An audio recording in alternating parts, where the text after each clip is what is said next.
معنوی برکات دیکھیں کہ واحد وہ جگہ ہے جہاں حج ہو سکتا ہے، اور کہیں حج اتنی بابرکت جگہ ہے کہ حج وہاں ہی ہوتا ہے۔ واحد وہی جگہ ہے کہ جو قبلہ ہے اسی کی طرف ہم منہ کر کے نماز پڑھ سکتے ہیں، اور کہیں رخ کر کے نماز نہیں پڑھ سکتے، یہ اس کی معنوی برکات ہیں۔ پھر دیکھیے کہ اپنے گھر میں نماز پڑھی تو 1 نماز کا ثواب ملا، محلے کی مسجد میں پڑھی تو 25 نمازوں کا ثواب ملا، اور جامع مسجد میں پڑھی تو 500 نمازوں کا ثواب ملے گا، بیت المقدس میں پڑھی تو 50,000 نمازوں کا ثواب ملے گا، اور مسجد نبوی میں پڑھی تو بھی 50,000 نمازوں کا ثواب ملے گا، اور اگر مسجد الحرام میں پڑھی تو 1,00,000 نماز کا ثواب ملے گا۔ یہ اس کی معنوی برکات ہیں کہ 1 نماز پڑھی 1,00,000 نماز کا ثواب۔ اسی طرح آپ جو بھی عبادت کریں گے اس کا ثواب، جیسے رمضان اوقات کے ساتھ اعمال کا ثواب بڑھ گیا، اسی طرح مقامات کے ساتھ بھی اعمال کا ثواب بڑھ گیا۔ تو یہ صرف نماز کی بات بتائی جاتی ہے، ورنہ ہر عمل کا ثواب جو ہے وہ بڑھ جاتا ہے۔ اور طواف وہاں ہی ہو سکتا ہے اور کہیں طواف ہو نہیں سکتا۔ تو یہ ساری کی ساری اس کی معنوی برکات ہیں۔ وَهُدًى لِّلْمُتَّقِينَ، اور ہدایت کا ذریعہ ہے اور رہنمائی کرنے والا سارے جہاں والوں کے لیے، رہنما بھی ہے اور ہدایت کا ذریعہ بھی ہے۔ وہاں اللہ رب العزت نے ایک کعبے کے اندر عظمت و ہیبت رکھی ہے۔ ایک بندہ جتنا بھی نافرمان ہو، گناہ گار ہو، جو ہی خانہ کعبہ کا دیکھتا ہے نا تو لرز جاتا ہے، کانپ جاتا ہے۔ یہ اللہ رب العزت نے اس کے اندر معنوی برکت رکھی ہے کہ خود دلوں کے اندر ایک دبدبہ، جسم کے اوپر کپ کپی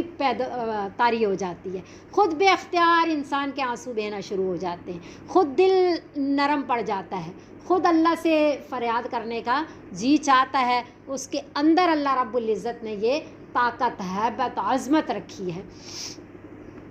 اور رہنما ہے کہ سارے جہاں والوں کی رہنمائی ہو رہی ہے کہ اس کی طرف منہ کر کے نماز پڑھنا ہے۔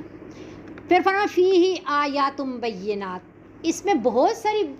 بینات نشانیاں ہیں۔ ان نشانیوں میں پہلی نشانی